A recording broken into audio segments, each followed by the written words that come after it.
ರೇಷ್ಮೆ ರಂಗ, ರೇಷ್ಮೆ ಕೃಷಿ ತಂತ್ರಜ್ಞಾನ ಕುರಿತ ಬಾನುಲಿ ಸರಣಿ. ರೇಷ್ಮೆ ಕೃಷಿ ತರಲಿದೆ ಹೆಚ್ಚಿನ ಆರ್ಥಿಕತೆ, ಅದಕ್ಕಾಗಿ ಅಳವಡಿಸಿ ಆಧುನಿಕ ತಾಂತ್ರಿಕತೆ, ಪಾಲಿಸಿರಿ ವಿಜ್ಞಾನಿಗಳ ಮಾರ್ಗದರ್ಶನ, ಪಡೆಯುವಿರಿ ಹೆಚ್ಚಿನ ವರಮಾನ.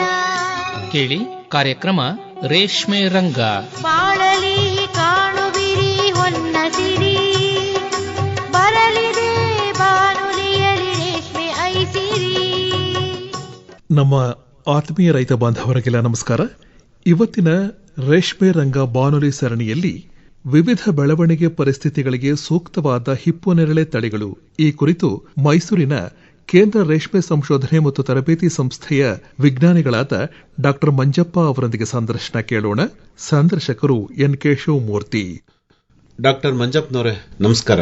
ನಮಸ್ಕಾರ ಸರ್. ತಾವು ಈ ದಿವಸ ವಿವಿಧ ಬೆಳವಣಿಗೆ ಪದ್ಧತಿಗಳಿಗೆ, ವಿವಿಧ ಪರಿಸರಕ್ಕೆ ಸೂಕ್ತವಾದಂತಹ ಹಿಪ್ಪುನೇರಳೆ ತಳಿಗಳ ಬಗ್ಗೆ ವಿವರವಾಗಿ ಮಾಹಿತಿಯನ್ನು ನೀಡಬೇಕು. ಈಗ ಬೇರೆ ಬೇರೆ ಸಂದರ್ಭಗಳಲ್ಲಿ, ಬೇರೆ ಬೇರೆ ಮಣ್ಣಲ್ಲಿ, ಬೇರೆ ಬೇರೆ ಹವಾಮಾನದಲ್ಲಿ ರೇಷ್ಮೆ ಕೃಷಿಯನ್ನ ಮಾಡ್ತಾರೆ ಕರ್ನಾಟಕ ರಾಜ್ಯಾದ್ಯಂತ. ಹೌದು ಸರ್. ನಿಮ್ಮ ಸಂಸ್ಥೆ ಆಯಾಯ ಭಾಗಗಳಿಗೆ ಸೂಕ್ತವಾದಂತಹ ತಳಿಗಳನ್ನು ಕೂಡ ತಾವು ಅಭಿವೃದ್ಧಿ ಮಾಡಿದಿರಿ. ಹೌದು ಸರ್. ಈಗ ಹಿಪ್ಪುನೇರಳೆ ಇದರಲ್ಲಿ ತಳಿ ಹಾಗೂ ತಳಿ ಅಭಿವೃದ್ಧಿ, ಬೇರೆ ಬೇರೆ ವಾತಾವರಣಕ್ಕಾಗಿ ಸೂಕ್ತವಾದ ತಳಿ ಅಭಿವೃದ್ಧಿ, ಇದ್ರ ಬಗ್ಗೆ ಆರಂಭದಲ್ಲಿ ಹೇಳಿ. ಮೊಟ್ಟ ಮೊದಲಾಗಿ ಎಲ್ಲ ರೇಷ್ಮೆ ಬೆಳೆಗಾರರಿಗೆ ನಮಸ್ಕಾರ. ಸುಮಾರು ವರ್ಷಗಳಿಂದ 50-100 ವರ್ಷಗಳ ಹಿಂದೆ ಯಾವ ತಳಿಗಳು ಇರಲಿಲ್ಲ. ಆವಾಗ ರೈತ ಪ್ರಕೃತಿಯಲ್ಲಿ ಸಿಗ್ತಕ್ಕಂಥ ಯಾವುದೇ ಹಿಪ್ಪುನೇರಳೆ ಗಿಡಗಳನ್ನು ತಗೊಂಡ್ಬಿಟ್ಟು ಅವಾಗ ಮಾಡ್ತಾ ಇದ್ರು ರೇಷ್ಮೆ ಕೃಷಿನ. ಆದರೆ ಆವಾಗ ಹಿಪ್ಪುನೇರಳೆಯ ಇಳುವರಿ ಆಗ್ಬೋದು ಅಥವಾ ಸೊಪ್ಪಿನ ಗುಣಮಟ್ಟ ಇರ್ಬೋದು ಅಷ್ಟೊಂದು ಚೆನ್ನಾಗಿರಲಿಲ್ಲ. ಯಾಕಂದ್ರೆ ಪ್ರಕೃತಿಯಲ್ಲಿ ಸಿಗ್ತಕ್ಕಂಥ ತಳಿಗಳಲ್ಲಿ ಅದರದೇ ಆಗಿರ್ತಕ್ಕಂಥ ಗುಣಲಕ್ಷಣಗಳು ಇದ್ವು. ಆದರೆ ನಮ್ಮ CSRTA ಸಂಸ್ಥೆ ಯಾವಾಗ ಸ್ಥಾಪನೆಗೊಳ್ತು, ಅದಾದ ನಂತರ ನಾವು ಇಳುವರಿಗೆ ಮತ್ತು ಉತ್ತಮ ಗುಣಮಟ್ಟಕ್ಕೆ ಹೆಚ್ಚಿನ ಪ್ರಾಧಾನ್ಯತೆಯನ್ನು ನೀಡ್ತಾ ಹೋದ್ವಿ. ಹಾಗೆ ನೋಡೋದಾದ್ರೆ ನಾವು ತಳಿಯಲ್ಲಿ ಏನ್ ಮಾಡ್ತೀವಿ ಅಂತಂದ್ರೆ, ಹಿಪ್ಪುನೇರಳೆ ಇಳುವರಿ ಮತ್ತು ಗುಣಮಟ್ಟ, ರೇಷ್ಮೆ ಹುಳುಗೆ ಚೆನ್ನಾಗಿರಬೇಕು. ರೇಷ್ಮೆ ಹುಳು ಅದನ್ನ ಚೆನ್ನಾಗಿ ತಿಂದು ಒಳ್ಳೆ ಗುಣಮಟ್ಟದ ಗೂಡು ಕೊಡಬೇಕು. ಅದನ್ನ ನಾವು ತಲೆಯಲ್ಲಿಟ್ಕೊಂಡು ತಳಿನ ಅಭಿವೃದ್ಧಿ ಪಡಿಸ್ತೀವಿ. ತಳಿಯಲ್ಲಿ ಏನ್ ಮಾಡ್ತೀವಿ ಅಂದ್ರೆ, ರೇಷ್ಮೆ ಹುಳುಗೆ ಏನ್ ಬೇಕಾಗುತ್ತೆ, ಯಾವ್ಯಾವ ಗುಣಲಕ್ಷಣಗಳು, ಉದಾಹರಣೆಗೆ ಇಳುವರಿ ಆಗಿರಬಹುದು, ಒಳ್ಳೆ ಗುಣಮಟ್ಟ ಇರಬಹುದು, ಪ್ರೋಟೀನ್ ಅಂಶ ಇರಬಹುದು, ನೀರಿನ ಅಂಶ ಇರಬಹುದು, ತೇವಾಂಶ ಜಾಸ್ತಿ ಹೊತ್ತು ಕಾಪಾಡಿಕೊಳ್ಳುವಂಥದ್ದು ಇರಬಹುದು. ಇದೆಲ್ಲ ಗುಣಲಕ್ಷಣಗಳನ್ನು ಒಂದೇ ಒಂದು ತಳಿಯಲ್ಲಿ ನಾವು ಸಸ್ಯ ಅಭಿವೃದ್ಧಿ ಶಾಸ್ತ್ರದ ಸುಮಾರು ಮೆಥಡ್ಸ್ಗಳಿದ್ದಾವೆ, ಅದನ್ನೆಲ್ಲ ಅಳವಡಿಸ್ಕೊಂಡ್ಬಿಟ್ಟು ನಾವು ಒಂದು ತಳಿನ ಅಭಿವೃದ್ಧಿ ಪಡಿಸ್ತೀವಿ. ಇದರಲ್ಲಿ ನೀವು ಹೇಳಿದ ಹಾಗೆ ಬೇರೆ ಬೇರೆ ಪರಿಸ್ಥಿತಿಗೆ ಯಾಕೆ ಬೇರೆ ಬೇರೆ ತಳಿಗಳು ಬೇಕು. ಈಗ ನಾವು ಒಂದು ಮಾತ್ರ ನೆನಪಲ್ಲಿಟ್ಕೋಬೇಕು, ಒಂದೇ ತಳಿ ಪ್ರತಿಯೊಂದು ಪರಿಸ್ಥಿತಿಗೆ ಅಳವಡಿಕೆ ಆಗಲ್ಲ, ಹೊಂದಿಕೊಳ್ಳಲ್ಲ. ಉದಾಹರಣೆಗೆ ನಮ್ಮ ಹತ್ರ ಒಂದು ನೀರು ಕಡಿಮೆ ಇದೆ, ಆವಾಗ ನಾವು ಎಲ್ಲಾ ತಳಿಗಳನ್ನು ಕಡಿಮೆ ನೀರಿನಲ್ಲಿ ಬೆಳೆಸಕ್ಕಾಗಲ್ಲ. ಅದಕ್ಕೆ ಇರತಕ್ಕಂಥ ಒಂದು ತಳಿನ ನಾವು ಹಾಕಬೇಕಾಗತ್ತೆ. ಹಾಗಾಗಿ ಒಂದು ತಳಿಯಲ್ಲಿ ಎಲ್ಲಾ ಗುಣಗಳನ್ನು ಹಾಕೋಕ್ಕಾಗಲ್ಲ, ಆದರೆ ಪ್ರತಿಯೊಂದು ಪರಿಸ್ಥಿತಿಗೆ ಅನುಗುಣವಾಗಿ ತಳಿಗಳನ್ನು ಅಭಿವೃದ್ಧಿಪಡಿಸಬಹುದು. ಹಾಗಾಗಿ ನಾವು ಹಿಪ್ಪುನೇರಳೆ ತಳಿಗಳಲ್ಲಿ ಸುಮಾರು ತಳಿಗಳನ್ನು ನಾವು ಮಾಡಿದ್ದೀವಿ. ಉದಾಹರಣೆಗೆ ಉತ್ತಮ ನೀರಾವರಿ ಇರತಕ್ಕಂಥ ರೈತರುಗಳಿಗೆ V1 ಇರಬಹುದು, G4 ಇರಬಹುದು, ಇತ್ತೀಚೆಗೆ ಬಿಡುಗಡೆಗೊಳ್ತಾ ಇರತಕ್ಕಂತಹ AGB8 ಅಂತ ಒಂದು ಹೊಸ ತಳಿ ಇದೆ, ಅದನ್ನು ಕೂಡ ನಾವು ನೀರಾವರಿ ಪ್ರದೇಶಕ್ಕೆ ಮಾಡ್ತಾ ಇದ್ದೀವಿ. ಹಾಗೆ ಯಾವ ರೈತನ ಹತ್ರ ನೀರು ಕಮ್ಮಿ ಇದೆ ಅಂಥ ರೈತನಿಗೆ ಅರೆ ನೀರಾವರಿಗೆ ಸೂಕ್ತವಾಗಿರ್ತಕ್ಕಂಥ ತಳಿಗಳು, ಉದಾಹರಣೆಗೆ AGB8 ಅಂತ ನಾನೇನು ಹೇಳಿದೆ, ಅದು ಅರೆ ನೀರಾವರಿಗೂ ಬರುತ್ತೆ, ಹೆಚ್ಚಿನ ನೀರಾವರಿ ಇದ್ರೂ ಕೂಡ ಬರುತ್ತೆ. ಇನ್ನೊಂದು ತಳಿ ಅರೆ ಶುಷ್ಕ ಪ್ರದೇಶ, ಸಾಮಾನ್ಯವಾಗಿ ನಮ್ಮ ಉತ್ತರ ಕರ್ನಾಟಕ ಭಾಗದಲ್ಲಿ ಬೇಸಿಗೆ ಸಮಯದಲ್ಲಿ ಜಾಸ್ತಿ ಬಿಸಿಲಿರುತ್ತೆ, ಮಣ್ಣಿನಲ್ಲಿ ತೇವಾಂಶ ಜಾಸ್ತಿ ಹೊತ್ತು ಹಿಡ್ಕೊಳ್ಳಲ್ಲ. ಅಂತ ಭೂಮಿಗೆ ಒಂದು ತಳಿ ಇದೆ, MSG21 ಅಂತ ಒಂದು ತಳಿ. ಆ ತಳಿ ಏನ್ ಮಾಡುತ್ತೆ ಅಂದ್ರೆ, ಕಮ್ಮಿ ನೀರಲ್ಲೂ ಕೂಡ ಚೆನ್ನಾಗಿ ಬೆಳೆದು ಉತ್ತಮ ಗುಣಮಟ್ಟದ ಸೊಪ್ಪನ್ನು ಕೊಡುತ್ತೆ, ಉತ್ತಮ ಗುಣಮಟ್ಟದ ಇಳುವರಿನೂ ಕೊಡುತ್ತೆ. ಈ ತಳಿ ಅಭಿವೃದ್ಧಿ ಹೇಗೆ ಮಾಡ್ತೀರಿ ಡಾಕ್ಟರ್ ಮಂಜಪ್ಪನವ್ರೆ? ತಳಿ ಅಭಿವೃದ್ಧಿಲಿ ಏನ್ ಮಾಡ್ತೀವಿ ಅಂದ್ರೆ ಸರ್, ನಾವು ಮೊದಲನಾಗಿ ನಮ್ಗೆ ಏನ್ ಬೇಕು, ಅಬ್ಜೆಕ್ಟಿವ್ ಅಂತ ಕರಿತೀವಿ. ನಮಗೆ ಯಾವ ತರ ತಳಿ ಬೇಕು ಅನ್ನೋದನ್ನು ಮೊದಲ ನಾವು ಕಂಡುಕೊಳ್ತೀವಿ. ಉದಾಹರಣೆಗೆ ಸುಮಾರು ಭಾಗದ ರೈತರುಗಳಿಗೆ ಇತ್ತೀಚಿನ ದಿನಮಾನಗಳಲ್ಲಿ ಪೆಸ್ಟ್ ಜಾಸ್ತಿ ಪ್ರಾಬ್ಲಮ್ ಇದೆ, ಕೀಟಬಾಧೆ ಜಾಸ್ತಿ ಆಗ್ತಿದೆ. ಅದನ್ನು ಉದಾಹರಣೆಯಾಗಿ ನಾವು ಇಟ್ಕೊಳ್ಳೋದಾದ್ರೆ, ಮೊದಲನೇದಾಗಿ ನಾವು ಆ ಕೀಟಕ್ಕೆ ರೆಸಿಸ್ಟೆಂಟ್ ಡೋನರ್ ಇದೆಯಾ ನಮ್ಮ ಜಂಪ್ಲಾಸಮ್ ಅಲ್ಲಿ ಅಂತ ನೋಡ್ತೀವಿ. ಹಿಪ್ಪುನೇರಳೆಯಲ್ಲಿ ಸುಮಾರು 1300 ಜಂಪ್ಲಾಸಮ್ ಇದೆ. ಅದರಲ್ಲಿ ನಾವು ಯಾವುದಾದ್ರೂ ಒಂದು ಜರ್ಮ್ ಪ್ಲಾಸಮ್ ರೆಸಿಸ್ಟೆಂಟ್ ಇದೆಯಾ ಯಾವುದಾದ್ರು ಕೀಟಕ್ಕೆ ಅಂತ ಹುಡುಕ್ತಿವಿ. ಅದನ್ನ ತಗೊಂಡ್ಬಿಟ್ಟು ಆಸ್ ಎ ಡೋನರ್ ಲೈನ್ ಅಂತ ಕರಿತೀವಿ. ಅದನ್ನ ನಾವು ಉತ್ತಮ ಗುಣಮಟ್ಟದ ಇಳುವರಿ ಮತ್ತು ಗುಣಮಟ್ಟ, ಉದಾಹರಣೆಗೆ V1 ತಳಿಯಲ್ಲಿ ಒಳ್ಳೆ ಇಳುವರಿನೂ ಇದೆ, ಒಳ್ಳೆ ಗುಣಮಟ್ಟದ ಸೊಪ್ಪನ್ನು ನೀಡುತ್ತೆ, ಆದರೆ ಅದರಲ್ಲಿ ಕೀಟ ನಿರೋಧಕ ಶಕ್ತಿ ಇಲ್ಲ. ಹಾಗಾಗಿ ಅದನ್ನ ಡೋನರ್ ಜೊತೆ ನಾವು ಕ್ರಾಸ್ ಮಾಡ್ತೀವಿ, ಅದಕ್ಕೆ ಸಂಕರಣ ಅಂತ ಕರಿತೀವಿ. ಕ್ರಾಸ್ ಮಾಡಿಬಿಟ್ಟು ಅದರಿಂದ ಬಂದಿರತಕ್ಕಂಥ ಪ್ರಾಶನೀಸ್ಗಳಲ್ಲಿ ನಾವು ಯಾವುದು ಹೆಚ್ಚಿನ ಇಳುವರಿ ಗುಣಮಟ್ಟದ ಜೊತೆಗೆ ಕೀಟ ನಿರೋಧಕ ಶಕ್ತಿ ಇರುತ್ತೆ ಅಂಥ ಪ್ರಾಶನಿಗಳನ್ನು ಸೆಲೆಕ್ಟ್ ಮಾಡಿ ಎಲ್ಲಾ ತರದ ಗುಣಮಟ್ಟ ಇರ್ಬೋದು, ರೆಸಿಸ್ಟೆನ್ಸ್ ಇರ್ಬೋದು, ಪ್ರತಿಯೊಂದು ಗುಣಮಟ್ಟಕ್ಕೆ ನಾವು ಇವ್ಯಾಲ್ಯೂಯೇಟ್ ಮಾಡ್ತೀವಿ. ಅದಕ್ಕೆ ಸ್ಕ್ರೀನಿಂಗ್ ಅಂತ ಕರಿತೀವಿ.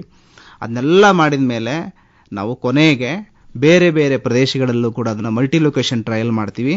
ಆ ಮಲ್ಟಿ ಲೊಕೇಶನ್ ಟ್ರಯಲ್ ಮಾಡಿದ ನಂತರ ಮಾತ್ರ ಅದು ಕೀಟ ನಿರೋಧಕ ಶಕ್ತಿನೇ ಇರಬೇಕು, ಹಾಗೆಯೇ ಒಳ್ಳೆ ಇಳುವರಿ ಮತ್ತು ಗುಣಮಟ್ಟ ಎಲ್ಲಾನು ಇದ್ದ ಮೇಲೆ ಮಾತ್ರ ಅದನ್ನ ರೈತರಿಗೆ ಬಿಡುಗಡೆಗೊಳಿಸ್ತೀವಿ. ಮೂಲ ಎಲ್ಲಿದು ಇದು ಹಿಪ್ನೇರಳೆ? ಭಾರತದ್ದೇನಾ? ಭಾರತದಲ್ಲೂ ಕೂಡ ಇದು ಸುಮಾರು ವರ್ಷಗಳ ಕಾಲನೂ ಇದೆ. ಈಗ ನಾರ್ತ್ ಈಸ್ಟ್ ಈಶಾನ್ಯ ಭಾಗ ಅಂತ ಏನ್ ಕರಿತೀವಿ ನಾವು, ಮೇಘಾಲಯ, ಸಿಕ್ಕಿಂ ಈ ಭಾಗದಲ್ಲೂ ಕೂಡ ಸುಮಾರು ವರ್ಷಗಳ ಕಾಲ ಇದು ಇದೆ. ಹಾಗೆ ಜಪಾನ್ಗಳಲ್ಲೂ ಕೂಡ ಇದು, ಚೈನಾದಲ್ಲೂ ಕೂಡ ಇದು ಸುಮಾರು ವರ್ಷಗಳ ಕಾಲನೂ ಇದೆ. ಹಾಗಾಗಿ ಇದ್ರ ಒರಿಜಿನ್ ಅಂತ ತಿಳ್ಕೊಳ್ಬೇಕಾದ್ರೆ ಚೈನಾ, ಜಪಾನ್ ಮತ್ತು ಭಾರತ ಮೂರನ್ನು ನಾವು ಕನ್ಸಿಡರ್ ಮಾಡಬೇಕಾಗುತ್ತೆ. ಈಗ ತಮ್ಮಲ್ಲಿರೋ ಜರ್ಮ್ ಪ್ಲಾಸಮ್ ಈ ಮೂರು ಭಾಗದಲ್ಲಿರುವಂತಹ ತಳಿಗಳಿಗೆ ಸಂಬಂಧಪಟ್ಟಿದ್ದ? ಹೌದು ಸರ್, ಈ ಮೂರು ದೇಶಗಳಲ್ಲೂ ಜಾಸ್ತಿ ಇದಾವೆ. ಆದ್ರೆ ಬೇರೆ ದೇಶಗಳಲ್ಲೂ ಕೂಡ ಏನೇನಿದೆ ಅದನ್ನು ಕೂಡ ತಂದ್ಬಿಟ್ಟು ನಾವು ಸಂರಕ್ಷಣೆ ಮಾಡಿ ಇಟ್ಕೊಂಡಿದೀವಿ.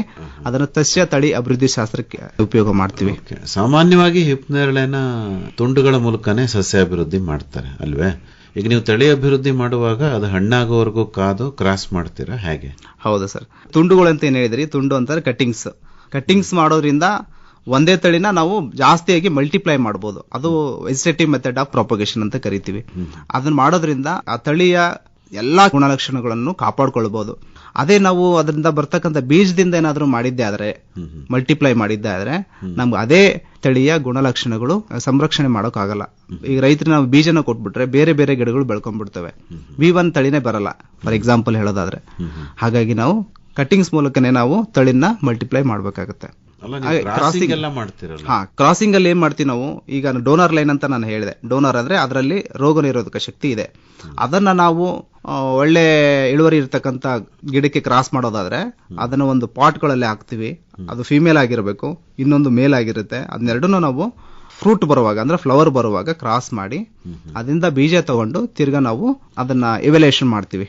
ಎಲ್ಲಾ ಕ್ಯಾರೆಕ್ಟರ್ಗೂ ಕೂಡ ನಾವು ಪ್ರತಿಯೊಂದು ಗುಣಲಕ್ಷಣಗಳಿಗೂ ನಾವು ಇವ್ಯಾಲ್ಯೂಯೇಷನ್ ಮಾಡ್ತೀವಿ. ಯಾವ ಮರಿಗಳಲ್ಲಿ ಅಥವಾ ಪ್ರಾಜನಿಗಳಲ್ಲಿ ಹೆಚ್ಚಿನ ಪ್ರಮಾಣದ ಉತ್ತಮ ಕ್ಯಾರೆಕ್ಟರ್ಗಳಿರ್ತವೆ, ಗುಣಲಕ್ಷಣಗಳಿರ್ತವೆ, ಅಂಥದನ್ನ ಮಾತ್ರ ನಾವು ಮುಂದೆ ತಗೊಂಡು ಹೋಗ್ತೀವಿ.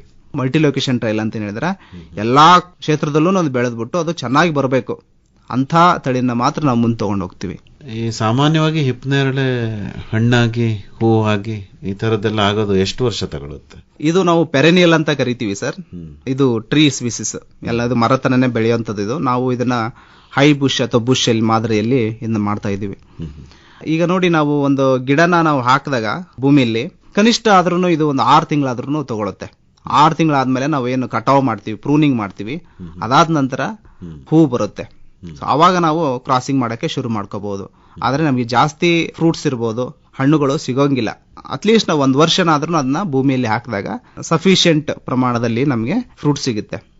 ಆ ಫ್ರೂಟ್ಸ್ ಇಂದ ನಾವು ಸೀಡ್ಸ್ ನ ತಗೊಂಡ್ಬಿಟ್ಟು ಕ್ರಾಸಿಂಗ್ ಮಾಡಿ ಸೀಡ್ಸ್ ತಗೊಂಡು ಅದನ್ನ ನಾವು ಇವ್ಯಾಲ್ಯೂಯೇಷನ್ ಬಳಕೆ ಮಾಡ್ತೀವಿ. ವರ್ಷ ಪೂರ್ತಿ ಹೂವು ಹಣ್ಣು ಇರುತ್ತಾ ಅಥವಾ ಯಾವುದೋ ಒಂದು ಪರ್ಟಿಕ್ಯುಲರ್ ಸೀಸನ್ ಅಲ್ಲಿ ಮಾತ್ರ ಇರುತ್ತಾ?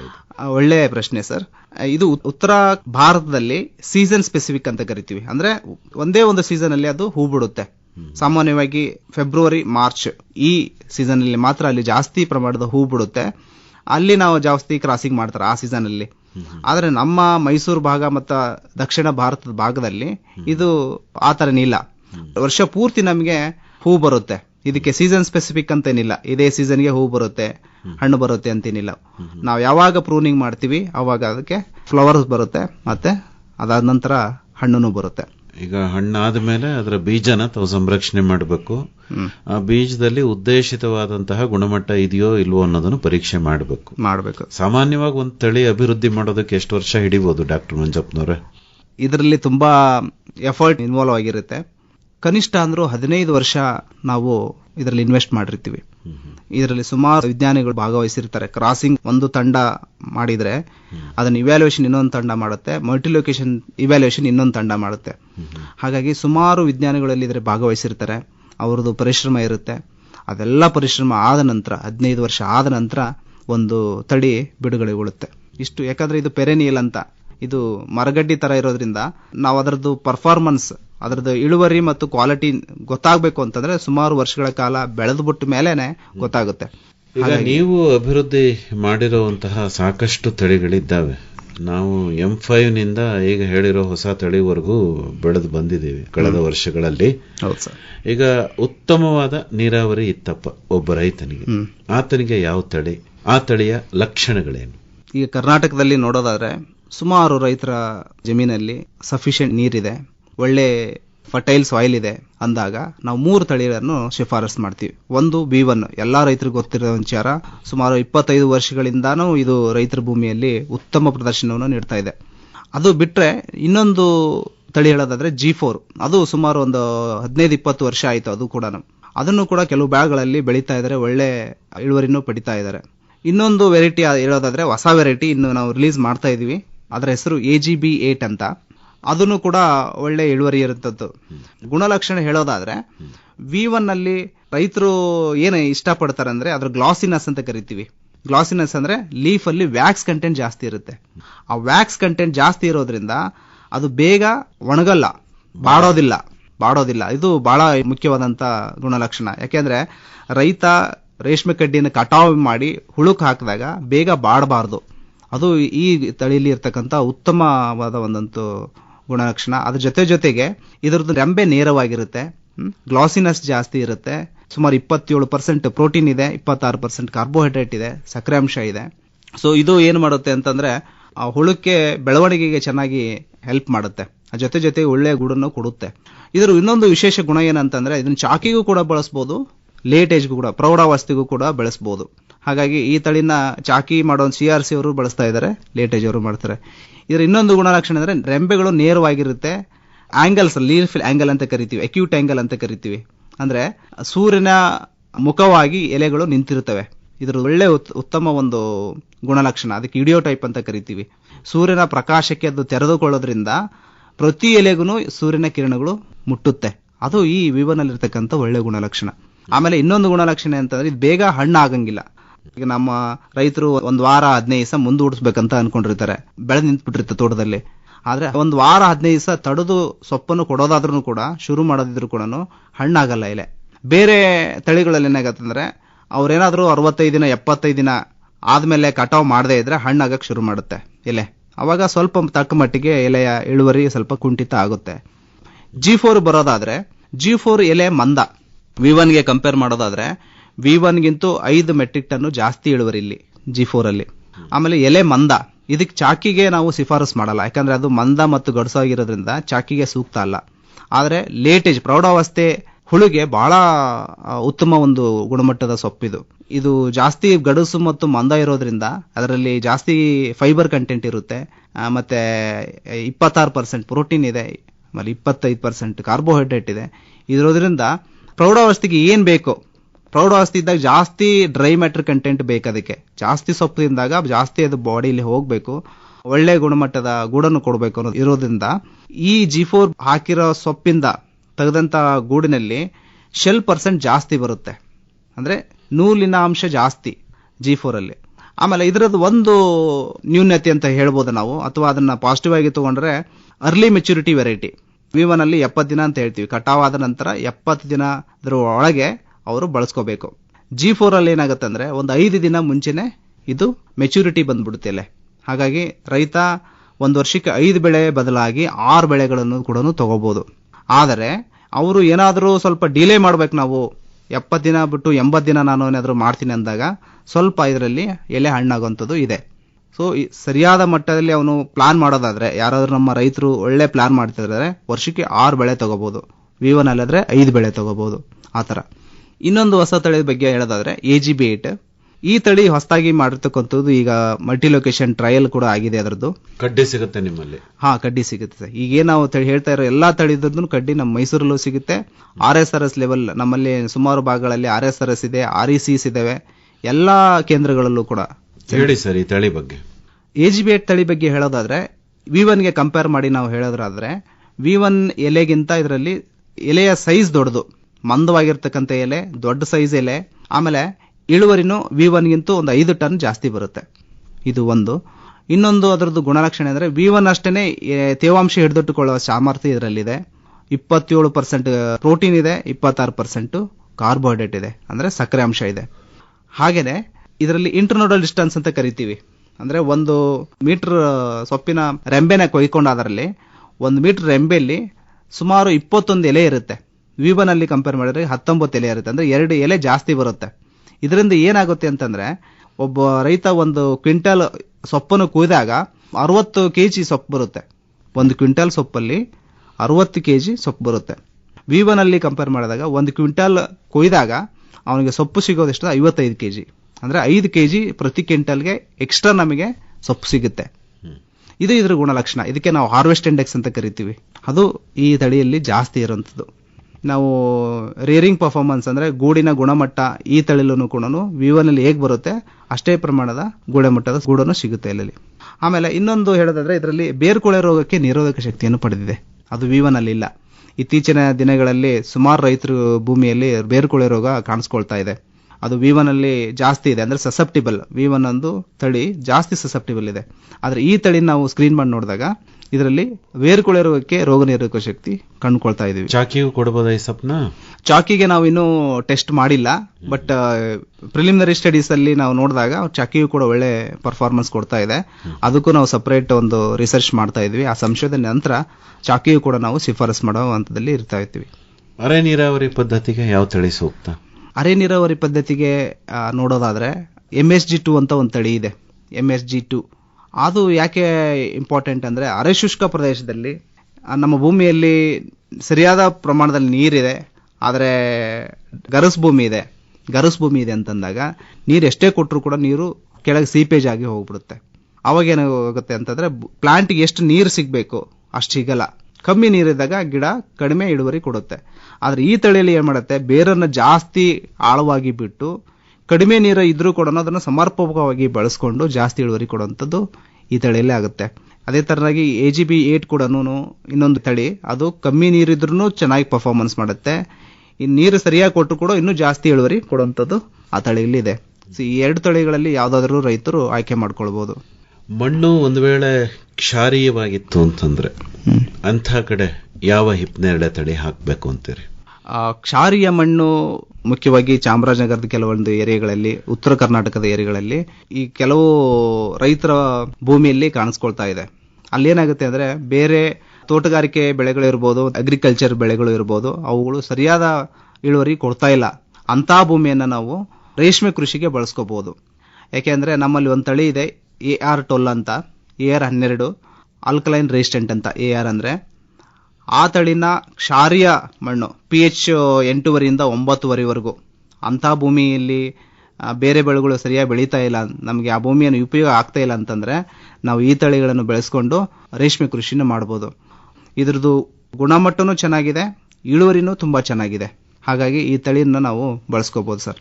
ಗುಣಲಕ್ಷಣಗಳು ಹೇಳಿ, ಏನು ವಿಶೇಷ ಇದ್ರದ್ದು? ಇದ್ರ ವಿಶೇಷ ಅದೇ ಸರ್, ಬೇರೆ ತಳಿಗಳನ್ನು ಕಂಪೇರ್ ಮಾಡಿದಾಗ ಈ ತಳಿ ಕುಂಠಿತ ಇರಲ್ಲ, ಬೆಳವಣಿಗೆ ಕುಂಠಿತ ಇರಲ್ಲ.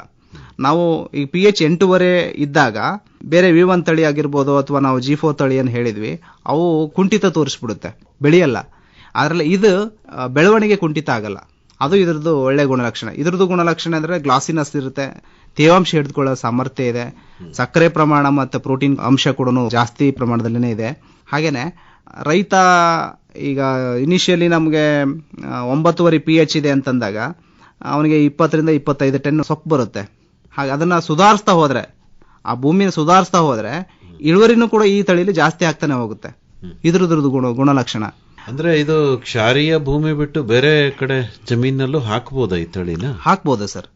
ಆದ್ರೆ ಇದನ್ನ ಕ್ಷಾರೀಯ ಮಣ್ಣಿಗೆ ಯಾಕೆ ಮಾಡಿದೀವಿ ಅಂದ್ರೆ ಇದರ ಬೇರಲ್ಲಿ ಕೆಲವು ಗುಣಲಕ್ಷಣ ಇದೆ. ಆ ಕ್ಷಾರೀಯ ಮಣ್ಣನ್ನ ಹೊರತುಪಡಿಸಿ ಅಂದ್ರೆ ಅದರ ಶಾರೀಯ ಮಣ್ಣಲ್ಲಿ ಏನು ಸಮಸ್ಯೆ ಇರುತ್ತಂದ್ರೆ ಅಲ್ಲಿರ್ತಕ್ಕಂಥ ಪೋಷಕಾಂಶಗಳನ್ನ ಗಿಡ ಬಳಸ್ಕೊಳಕ್ ಆಗ್ತಿರಲ್ಲ ಬೇರೆ ತಳಿಗಳನ್ನ ಹಾಕಿದಾಗ. ಬಟ್ ಈ ತಳಿಯನ್ನ ಹಾಕಿದಾಗ ಅದರ ಬೇರು ಯಾವ ತರ ಮಾರ್ಪಾಡಾಗುತ್ತೆ ಅಂದ್ರೆ ಅಲ್ಲಿನ ಪೋಷಕಾಂಶಗಳನ್ನು ಬಳಸ್ಕೊಂಡು ಹೀರ್ಕೊಂಡು ಬೆಳೆಯಂತ ಶಕ್ತಿ ಈ ತಳಿಲಿ ಇರುತ್ತೆ. ಹಾಗಾಗಿ ನಾವು ಈ ತಳಿನ ನಾವು ಶಿಫಾರಸು ಮಾಡ್ತೀವಿ. ಇದನ್ನ ಬೇರೆ ಭೂಮಿಯಲ್ಲಿ ಹಾಕಿದ್ರು ಬೆರೆಯುತ್ತೆ, ಆದ್ರೆ V1 ಅಷ್ಟು ಇಳುವರಿ ಕೊಡಲ್ಲ. ಅಂತ ಒಳ್ಳೆ ಭೂಮಿ ಇದ್ದಾಗ ನಾವು ಬೇರೆ ಏನು ತಳಿಗಳನ್ನ ಹೇಳಿದೆ ಅದನ್ನೇ ಬಳಸ್ಕೋಬೇಕು. ಆದ್ರೆ ಸಮಸ್ಯೆ ಇರ್ತಕ್ಕಂಥ ಭೂಮಿಯಲ್ಲಿ ಇದ್ರೆ ಮಾತ್ರ ಇಂಥ ತಳಿಗಳನ್ನು ಬಳಸ್ಕೋಬೇಕು. ಬಹಳ ಜನರ ಪ್ರಶ್ನೆ, ತೆಂಗಿನ ತೋಟದಲ್ಲಿ ನಾವು ಹಿಪ್ನೇರಳೆ ಹಾಕ್ಬೋದಾ ಅಂತ. ಈಗ ಅದಕ್ಕೋಸ್ಕರನೇ ಸೂಕ್ತವಾದ ಯಾವ್ದಾದ್ರು ತಳಿ ಇದೆಯಾ? ಇದ್ರೆ ಆ ತಳಿಯ ಗುಣಲಕ್ಷಣ. ಒಳ್ಳೆ ಪ್ರಶ್ನೆ ಸರ್. ಇತ್ತೀಚಿನ ದಿನಮಾನಗಳಲ್ಲಿ ಸುಮಾರು ರೈತರು ತೆಂಗಿನ ತೋಟ ಅಭಿವೃದ್ಧಿಪಡಿಸ್ತಾ ಇದ್ದಾರೆ.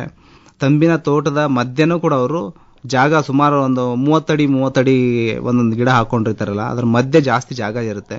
ಅದನ್ನು ಸಮರ್ಪಕವಾಗಿ ಬೆಳೆಸಿ ನಾವು ಆದಾಯ ಜಾಸ್ತಿ ಮಾಡ್ಕೋಬೇಕಂತಂದ್ರೆ ರೇಷ್ಮೆ ಕೃಷಿಗೆ ಹೋಗ್ಬೋದು. ರೇಷ್ಮೆ ಕೃಷಿಗೆ ಹೋಗೋದಾದ್ರೆ V1 ತಳಿನ ನಾವು ಶಿಫಾರಸು ಮಾಡಲ್ಲ. ಯಾಕಂದ್ರೆ V1ಗೆ ಸೂರ್ಯನ ಕಿರಣ ಪ್ರತಿಶತ 100% ಬರಬೇಕು, ನೆರಳಿರಬಾರ್ದು. ಆದ್ರೆ ತೆಂಗಿನ ತೋಟದಲ್ಲಿ ಶೇಕಡ ಒಂದು 50% ನೆರಳು ಬರುತ್ತೆ. ಹೇಗೆ ನಾವು ತೆಂಗಿನ ತೋಟ ಎತ್ತರ ಆಗ್ತಾ ಹೋಗುತ್ತೆ, ಬೆಳೀತಾ ಹೋಗುತ್ತೆ, ಅದರದ್ದು ನೆರಳು ಸಾಮಾನ್ಯವಾಗಿ ನೆಲಕ್ಕೆ ಬೀಳುತ್ತೆ. ಅಂತ ಭೂಮಿಗೂ ಕೂಡ ಅಂತ ನೆರಳಲ್ಲೂ ಕೂಡ ಒಂದು ತಳಿನ ನಾವು ಅಭಿವೃದ್ಧಿಪಡಿಸಿದ್ವಿ. ಅದರ ಹೆಸರು ಸಹನಾ ಅಂತ. ಸಹನಾ ಅಂತ ಒಂದು ತಳಿ, ಅದನ್ನ ನಾವು ಶೇಕಡ 50% ನೆರಳು ಇರುವ ಪ್ರದೇಶಗಳಲ್ಲೂ ಕೂಡ ಬೆಳೆದು ಅಧಿಕ ಇಳುವರಿಯನ್ನು ಪಡೆಯಬಹುದು. ಇದು ಒಂದೇ ತಳಿ ಇರೋದು ನೆರಳಿಗೋಸ್ಕರ. ಬೇರೆ ತಳಿನ ಹಾಕಿದ್ರೆ ಬೆಳೆಯುತ್ತೆ, ಆದರೆ ನಮಗೆ ತಕ್ಕ ಮಟ್ಟದ ಏನ್ ಬೇಕಾಗದ ಒಂದು ಇಳುವರಿ ಇರುತ್ತೆ, ಅದು ಬರಂಗಿಲ್ಲ, ಇಳುವರಿ ಕುಂಠಿತ ಆಗುತ್ತೆ. ಹಾಗಾಗಿ ಹೊಸ ರೈತರು ಏನಾದರೂ ತೋಟದಲ್ಲಿ ಹಾಕೋರಿದ್ರೆ ತೆಂಗಿನ ತೋಟದಲ್ಲಿ ದಯವಿಟ್ಟು ಸಹನಾ ಎಂಬ ತಳಿ ಇದೆ, ಅದನ್ನ ಮಾತ್ರ ಬಳಸಿ. ಇದು ತೆಂಗಿನ ತೋಟಕ್ಕೆ ಮಾತ್ರ? ಹೌದು ಸರ್. ಅಲ್ವಾ? ಅಂದ್ರೆ ಶೇಕಡ 50% ನೆರಳು ಬೆಳಕಿದ್ರೆ ಬೆಳೆಯುತ್ತೆ ಅಲ್ವಾ? ಅಂದ್ರೆ ಪೂರ್ತಿ ನೆರಳಿದ್ರೆ ಕಷ್ಟ. ಅಡಿಕೆಗೆ ಬರಲ್ಲ. ಅಡಿಕೆ ತೋಟದಲ್ಲೂ ಕೆಲವೊಬ್ಬರು ರೈತರು ಕೇಳ್ತಾರೆ, ಅಡಿಕೆ ತೋಟಕ್ಕೆ ಇದು ಆಗಲ್ಲ. ಅಂದ್ರೆ ಒಂದು 50% ಬೆಳಕು ಸೋಸಿ ಬರುವಂತಹ ಜಾಗದಲ್ಲಿ ಸಹನಾ ತಳಿ ಹಾಕಬಹುದು ಅಲ್ವೇ? ಈಗ ಚಾಕಿ ಸಾಕಾಣಿಕೆ ಅನ್ನೋದು ಒಂದು ಉದ್ಯಮವಾಗಿ ಬೆಳೆದ್ಬಿಟ್ಟಿದೆ. ಹೌದು ಸರ್. ಮುಂಚೆ ಎಲ್ಲ ರೈತರೇ ಅವ್ರು ಬೆಳೆದಿರೋ ಹಿಪ್ನೇರಳೆನಲ್ಲೇ ಮೊಟ್ಟೆ ತಂದು ಚಾಕಿ ಕಟ್ಕೊಳ್ಳೋರು. ಈಗ ಚಾಕಿ ಕಟ್ಟೋ ಸಂಪ್ರದಾಯನೇ ಬಿಟ್ಟೇ ಬಿಟ್ಟಿದ್ದಾರೆ ರೈತರು. ಚಾಕಿ ಸಾಕಾಣಿಕಾ ಕೇಂದ್ರಗಳು ಈಗ ಅಭಿವೃದ್ಧಿ ಆಗಿದ್ದಾವೆ. ಈಗ ಚಾಕಿ ಸಾಕಾಣಿಕೆಗೆ ಅಂತಲೇನೆ ಸೂಕ್ತವಾದಂತಹ ಒಂದಷ್ಟು ತಳಿಗಳಿದ್ದಾವ. ಇದ್ರೆ ಆ ತಳಿಗಳ ಗುಣಲಕ್ಷಣಗಳೇನು ಇದಾವೆ ಸರ್? 3 ತಳಿಗಳು ಚಾಕಿಗೋಸ್ಕರ ಮಾಡಿರ್ತಕ್ಕಂಥ ಅಥವಾ ಚಾಕಿಗೆ ಸೂಕ್ತವಾಗಿರ್ತಕ್ಕಂಥ ತಳಿಗಳು ಇದಾವೆ.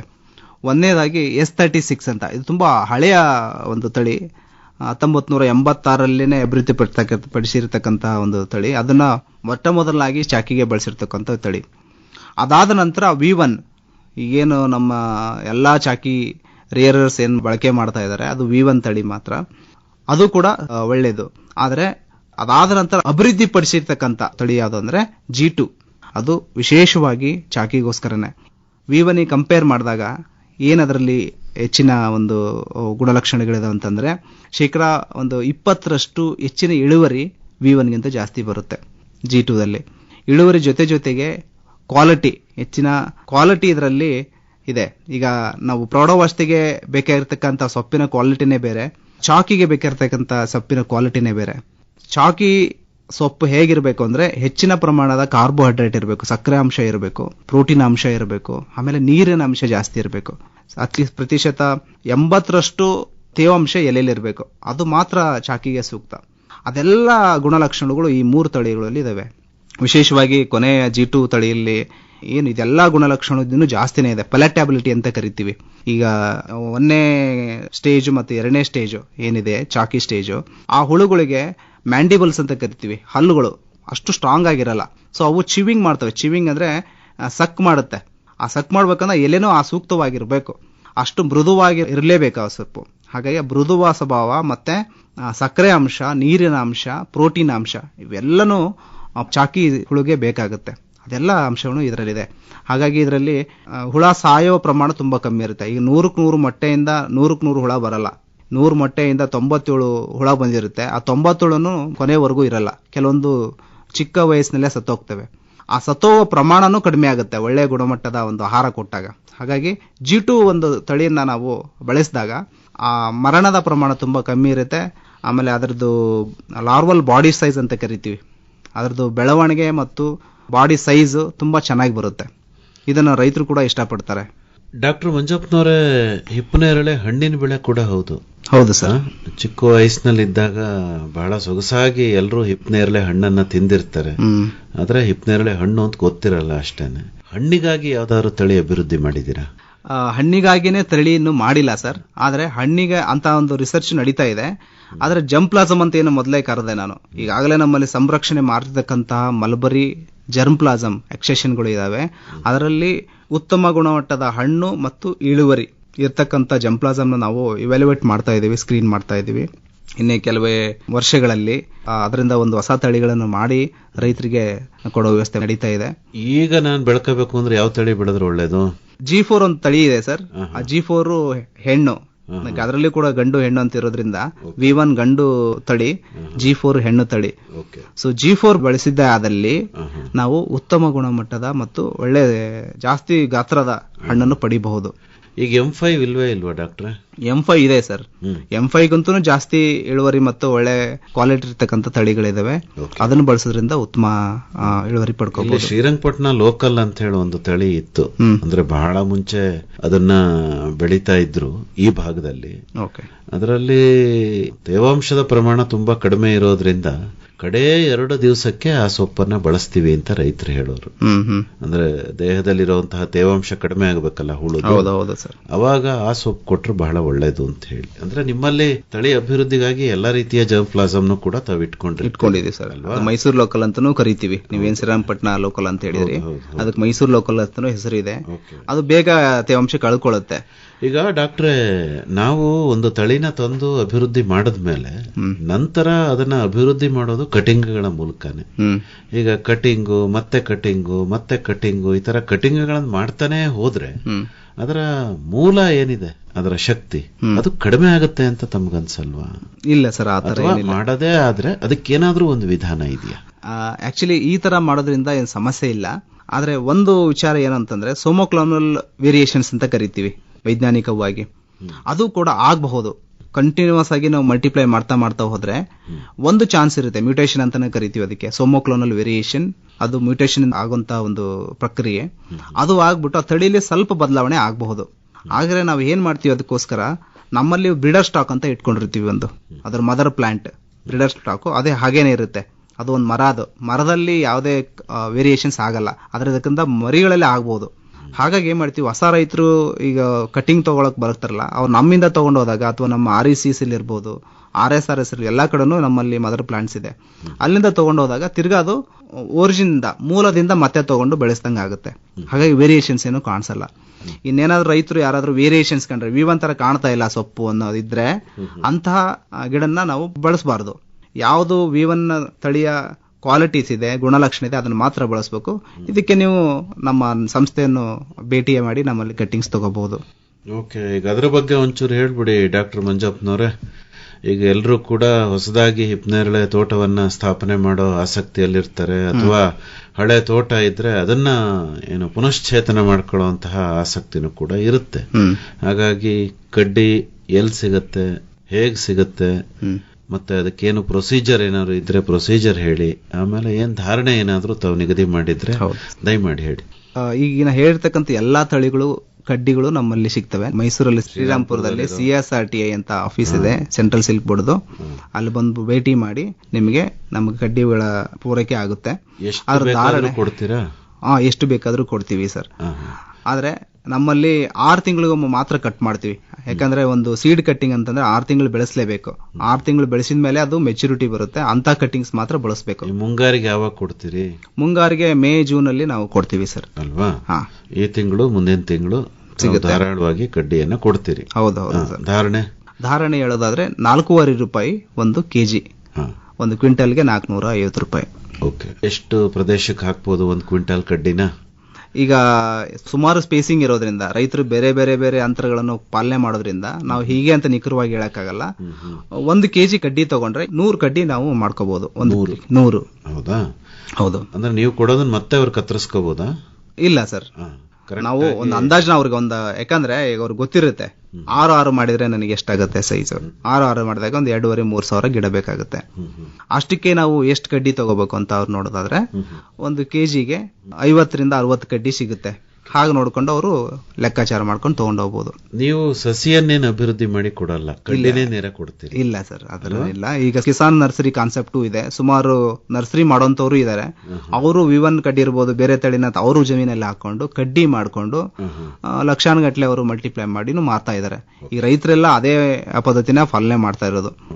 ಈಗ ಇನ್ಸ್ಟಿಟ್ಯೂಷನ್ ಲೆವೆಲ್ ಅಲ್ಲಿ ಇದು ಆಗೋದಿಲ್ಲ, ಈ ಕಮರ್ಷಿಯಲ್ ತರ ಆಗುತ್ತೆ. ಆಗ್ಬೋದು. ಈಗ ತಾವು ಕಡ್ಡಿ ಕೊಡ್ತೀರಿ, ಈಗ ಆ ಕಡ್ಡಿನ ಅವರು ಒಂದು ಪಾಕೆಟ್ ಅಲ್ಲಿ ಹಾಕೊಂಡು ಸಸಿ ಮಾಡಿ ಒಂದು 6 ತಿಂಗಳು ಸಸಿನ ನಾಟಿ ಮಾಡ್ಕೋಬೇಕು ಜಮೀನ. 4 ತಿಂಗಳಾದ್ರೂ ಸಾಕು ಸರ್, 3 ರಿಂದ 4 ತಿಂಗಳು ಸಾಕು. ನೇರವಾಗಿ ಕಡ್ಡಿ ಊರ್ಬಾರ್ದಲ್ವಾ ಜಮೀನ್ಗೆ? ಅದು ನಾವು ಶಿಫಾರಸು ಮಾಡಲ್ಲ ಸರ್, ಯಾಕಂದ್ರೆ ಅಲ್ಲಿ ಜಾಸ್ತಿ ಮರಣದ ಪ್ರಮಾಣ ಜಾಸ್ತಿ ಇರುತ್ತೆ, ಎಲ್ಲಾನು ಚಿಗುರೋದಿಲ್ಲ. ಹಾಗಾಗಿ ಜಾಸ್ತಿ ಅವ್ರಿಗೆ ಇನ್ವೆಸ್ಟ್ಮೆಂಟು ಆಗುತ್ತೆ, ಶ್ರಮನೂ ಪಡಬೇಕಾಗುತ್ತೆ. ಸಸಿನೇ ಬಳಸೋದ್ರಿಂದ ಅವ್ರಿಗೆ ಸಮಯದ ಉಳಿತಾಯನೂ ಆಗುತ್ತೆ, ಮತ್ತೆ ಕಮ್ಮಿ ಖರ್ಚಲ್ಲಿ ಅವರು ಅಭಿವೃದ್ಧಿ ಮಾಡ್ಕೋಬಹುದು. ಈಗ ನಿಮ್ಮ ಕೇಂದ್ರೀಯ ರೇಷ್ಮೆ ಸಂಶೋಧನೆ ಹಾಗೂ ತರಬೇತಿ ಸಂಸ್ಥೆ ಹಿಪ್ಪನೇರಳೆ ವಿಭಾಗಕ್ಕೆ ಬಂದ್ರೆ ತಳಿಗಳ ಬಗ್ಗೆ ಎಲ್ಲ ಮಾಹಿತಿ ಕೊಡ್ತೀರಿ, ತಳಿನೂ ತೋರಿಸ್ತೀರಿ, ಅವ್ರಿಗೆ ಕಡ್ಡಿನೂ ಕೊಡ್ತೀರಿ. ಅಂತಿಮವಾಗಿ ಏನಾದ್ರು ಹೇಳಕ್ಕಿದ್ಯಾ? ಅಂತಿಮವಾಗಿ ಹೇಳೋದಾದ್ರೆ ರೈತರು ಹೊಸ ತೋಟ ಮಾಡೋದಾದಲ್ಲಿ ತಳಿಗಳ ಬಗ್ಗೆ ಸ್ವಲ್ಪ ತಿಳ್ಕೊಳ್ಳಿ. ನಮ್ಮ ಭೂಮಿಗೆ ಯಾವ ತಳಿ ಸೂಟ್ ಆಗುತ್ತೆ ಅದನ್ನ ಮೊದಲು ತಿಳ್ಕೊಳ್ಳಿ. ಯಾಕಂದ್ರೆ ಇದನ್ನು ಪದೇ ಪದೇ ಚೇಂಜ್ ಮಾಡುವಂಥದ್ದಲ್ಲ. ಒಂದ್ಸತಿ ಹಾಕಿದ್ರೆ 15ರಿಂದ 20 ವರ್ಷ ಭೂಮಿಲಿ ಇರಬೇಕಾಗುತ್ತೆ. ನಮ್ಮ ಭೂಮಿಗೆ ಸರಿಯಾದ ತಳಿಯನ್ನು ಬಳಸಿದ್ದಲ್ಲಿ ನಿಮ್ಗೆ ಶಾಶ್ವತವಾಗಿ ಒಳ್ಳೆ ಇಳುವರಿನೇ ಪಡ್ಕೋಬಹುದು. ಹೆಚ್ಚಿನ ಮಾಹಿತಿಗೆ ತಮ್ಮನ್ನೇ ನೇರವಾಗಿ ಸಂಪರ್ಕ ಮಾಡಬೇಕು ಅಂತ ಅನ್ನೋದಾದ್ರೆ ಡಾಕ್ಟರ್ ಮಂಜಪ್ಪ ಅವರೇ, ಸಂಪರ್ಕಕ್ಕಾಗಿ ತಮ್ಮ ಮೊಬೈಲ್ ಸಂಖ್ಯೆಯನ್ನ ಕನ್ನಡದಲ್ಲಿ ಹೇಳ್ಬೋದಾ? ಆಗ್ಬೋದು ಸರ್. ನನ್ನ ಮೊಬೈಲ್ ನಂಬರು 98 44 52 58 32. ಇನ್ನೂ ಒಂದ್ಸರಿ ಹೇಳ್ಬಿಡಿ. 98 44 52 58 32. ಇನ್ನೂ ಒಂದ್ಸರಿ ಹೇಳ್ಬಿಡಿ. 98 44 52 58 32. ಒಳ್ಳೆಯದು ಡಾಕ್ಟರ್ ಮಂಜಪ್ಪ ಅವರೇ, ವಿವಿಧ ಬೆಳವಣಿಗೆ ಪರಿಸ್ಥಿತಿಗೆ ಸೂಕ್ತವಾದಂತಹ ಹಿಪ್ಪನೇರಳೆ ತಳಿಗಳಿಗೆ ಸಂಬಂಧಪಟ್ಟಂತೆ ಬಹಳ ವಿವರವಾಗಿ ಮಾಹಿತಿಯನ್ನು ನೀಡಿದ್ರಿ. ವಂದನೆಗಳು. ನಮಸ್ಕಾರ. ನಮಸ್ಕಾರ ಸರ್. ವಿವಿಧ ಬೆಳವಣಿಗೆ ಪರಿಸ್ಥಿತಿಗಳಿಗೆ ಸೂಕ್ತವಾದ ಹಿಪ್ಪುನೇರಳೆ ತಳಿಗಳು ಈ ಕುರಿತು ಇದುವರೆಗೂ ಮೈಸೂರಿನ ಕೇಂದ್ರ ರೇಷ್ಮೆ ಸಂಶೋಧನೆ ಮತ್ತು ತರಬೇತಿ ಸಂಸ್ಥೆಯ ವಿಜ್ಞಾನಿಗಳಾದ ಡಾ ಮಂಜಪ್ಪ ಅವರೊಂದಿಗೆ ಸಂದರ್ಶನ ಕೇಳಿದಿರಿ. ಸಂದರ್ಶಕರು ಎನ್ ಕೇಶವಮೂರ್ತಿ. ಮುಂದಿನ ಬುಧವಾರ 27ನೇ ತಾರೀಕು ಇದೇ ಬಾನುಲಿ ಸರಣಿಯಲ್ಲಿ ಹೊಸ ರೇಷ್ಮೆ ಹುಳು ಹೈಬ್ರಿಡ್ಗಳ ಮತ್ತು ಜನಪ್ರಿಯ ಡಬಲ್ ಹೈಬ್ರಿಡ್ನ ಪ್ರಯೋಜನಗಳನ್ನು ಕುರಿತು ಕೇಂದ್ರ ರೇಷ್ಮೆ ಸಂಶೋಧನೆ ಮತ್ತು ತರಬೇತಿ ಸಂಸ್ಥೆಯ ವಿಜ್ಞಾನಿ ಡಾ ಕುಸುಮಾ ಎಲ್ ಅವರೊಂದಿಗೆ ಸಂದರ್ಶನ ಕೇಳಬಹುದು. ರೇಷ್ಮೆ ಕೃಷಿ ತಂತ್ರಜ್ಞಾನ ಕುರಿತ ಬಾನುಲಿ ಸರಣಿ ರೇಷ್ಮೆ ರಂಗ ಈವರೆಗೆ ಆಲಿಸಿದಿರಿ. ಕಡಿಮೆ ಅವಧಿಯಲ್ಲಿ ರೇಷ್ಮೆಯ ಬೆಳೆದು ಜೀವನದಲ್ಲಿ ಐಶ್ವರ್ಯವ ಪಡೆದು ಸಿರಿ ತರಲು ರೇಷ್ಮೆ ಕೃಷಿ ಬೆಳೆಯಿರಿ. ಸಹಯೋಗ ಕೇಂದ್ರೀಯ ರೇಷ್ಮೆ ಸಂಶೋಧನೆ ಮತ್ತು ತರಬೇತಿ ಸಂಸ್ಥೆ ಮೈಸೂರು. ಸಂಕಲನ ಜಿಎನ್ ಮಂಜುನಾಥ್. ನಿರ್ಮಾಣ ಎನ್ ಕೇಶವಮೂರ್ತಿ. ಸಿರಿ ತರಲು